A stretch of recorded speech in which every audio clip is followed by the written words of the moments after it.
Hello everyone, it's Leo here. Welcome to the Reverend Insanity audiobook channel. This is my second video for the Goo World Introduction series. I talked about the Goo bugs in my last video already, so in today's video, I am going to cover everything you need to know about the Goo Masters and their abilities. Goo Masters are people who have had their apertures awakened, and it granted them the ability to produce and store energy of their own. Like Goo bugs, Goo Masters are also divided into 9 ranks, with rank 6 and beyonds are referred to as Goo Immortals. The higher the rank, the higher the energy quantity and quality they produce. The mortal aperture is the sole reason for the Goo Master's abilities. It is said to be a mysterious ethereal empty space within the human body, both infinitely big and infinitely small. Some called it the Lotus Pond, others called it the Purple Residence, but most referred to it as the primeval sea aperture. The aperture can automatically suck in free heavens and earth energy from the surrounding atmosphere, and condense it into liquid form, known as primeval essence, hence the name primeval sea aperture. Goo Masters used Goo bugs to convert primeval essence into doing tasks or making products. On its own, the aperture can only replenish at a fixed rate. During a fight, it is important for a Goo Master to be aware of how much primeval essence they are using, so that they don't run out mid-battle.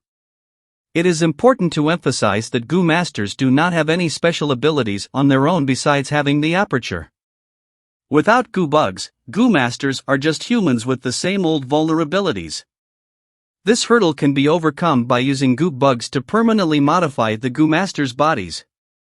This way, a Goo Master only has to spend an initial energy cost that the Goo needs to modify their body the first time, but do not have to spend any additional primeval essence later on. There are Goo that can increase one's strength, resilience, speed, endurance, or even giving them jade skin, iron bone, ice muscle, beast arm, wood heart, etc. As I mentioned in my last video, once owned by Goo Masters, Goo bugs will lose their natural ability to think for themselves, and thus can no longer tap into the free energy of the heavens and earth. This is the reason why Goo Master must provide their own energy for the Goo bugs to use, unlike in the wild where the Goo bugs can do magic independently without any additional input from their symbiotic beast hosts. By spending primeval essence to nurture the wall of the aperture, bring it from light wall, to water wall, to stone wall, then to crystal wall, and then destroy it and repeat. A Goo Master can advance into higher rank. This process is referred to as cultivation, and it consumes a lot of primeval essence. Not everyone is born with the ability to become a Goo Master, as typically only half of the population even have the potential to become one. And even among the ones who can become Goo Masters, their innate aperture capacities are vastly different. This quality is a hereditary trait referred to as aptitude. It is also believed that descendants of a higher ranked Goo Master will inherit better aptitude. And while this appears to be accurate in the larger sense, you can still expect to find wildly different aptitudes between very close relatives, who are equally distant to a common high-rank relative. Aptitude is separated into 4 grades, A, B, C, D, with I being the highest. Goo Masters with higher aptitude will have a larger portion of their aperture usable for energy storage, and higher basal recovery speed. This not only grants them advantage during battle but also during cultivation. Nurturing the aperture wall requires lots of primeval essence, but at least it can be achieved by spending more time. However, destroying your own aperture wall to advance into a new rank requires not only a lot of energy but it also requires this massive amount of energy to be spent in a relatively short time. This is the biggest hurdle against people with low aptitude from advancing further in rank, as certain ranks are nearly impossible to reach for certain aptitude grades, because they simply cannot generate enough energy quickly enough to break the wall. By using a mineral rich in heavens and earth energy called the primeval stones, Goo Masters can quickly replenish their aperture back to maximum capacity allowed by their aptitude grade. Primeval stones, therefore, are considered valuable consumables and often used as currency in the Goo world among rank 5 and below. This brings us to the first tragedy of resource scarcity. Due to the extreme advantage that higher aptitude brings, clans and sects must pool their resources into supporting the highest aptitude student, because that is the most efficient way to achieve a higher rank. People with actual ingenuity, who can understand and come up with new ways to use goo bugs creatively and intelligently, were not invested in as much. Which is a shame, as you will see in the book, how true human ingenuity outshines aptitude in unimaginable ways. Unlike most xianxia, in the world of Reverend Insanity, cultivation does not bring longevity.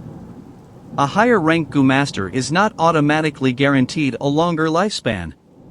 The only way to live longer is to use lifespan goo, also known as longevity goo. This is not one type of goo, but rather an entire group of many different goo that go by the name format, number, years, lifespan goo. Each can add their corresponding number of years to a goo master lifespan. Fang Yuan in his original timeline has once used a 500 years lifespan goo, which was why he was the age he was when he detonated himself. Lifespan goo are all single-use consumable goo that cannot be refined, making it an extremely important commodity. Lifespan goo is the only mortal goo that could be used to trade for immortal goo. To help you understand how massive this is, in my last video, I talked about how immortal goo are singularity existence, each one of them the only one of their kind, throughout the entire universe. This rule of one is very heavily enforced in the world of Reverend Insanity, so lifespan goo, being mortal goo, are by default more numerous than any immortal goo can ever be, yet there are goo immortals who would willingly give up on their immortal goo bugs to exchange for lifespan goo. The term immortals here is by no mean indication of age or longevity. It is just a colloquial way to refer to goo masters and goo bugs rank 6 and above. The first attempt to refine eternity goo has been recorded in the legends of Renzu, the human ancestor. If you enjoyed this video, please give the like button a tap so I know if I'm doing the right thing. Don't forget to subscribe to the channel to get notified on the latest uploads and community posts. Another thing I like about this book is how it builds on the destruction of its own rules, in a way that allows us readers to gleam into the mechanics of how the universe behaves. The 10 Extreme Physiques are the highest form of aptitude, when the entire aperture can be used to store primeval essence, something even grade A aptitude cannot achieve. They also have much faster primeval essence recovery speed. More importantly, once people with any of the 10 Extreme Physiques reached rank 3, their cultivation, the process of nurturing and breaking one's aperture wall, can happen automatically on their own at all times. The 10 Extreme Physiques are also the only humans to exhibit further supernatural abilities beyond the aperture.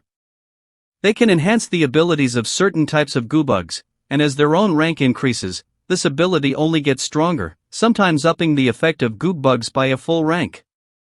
Okay, so they are pretty OP'd, but do they have any weaknesses? Well, the answer is yes. Due to their unnaturally fast recovery speed, people with an extreme physique have a tendency to overload their aperture and can explode at any moment, killing the goo master.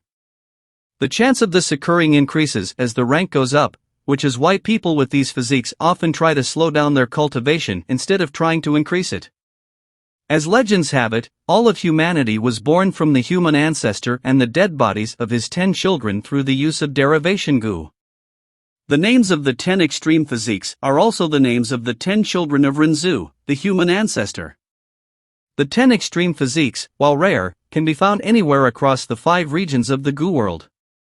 Their existence is the most convincing evidence that all people from the goo world originated from the same stock. So that is it for today's video. Thank you guys so much for watching.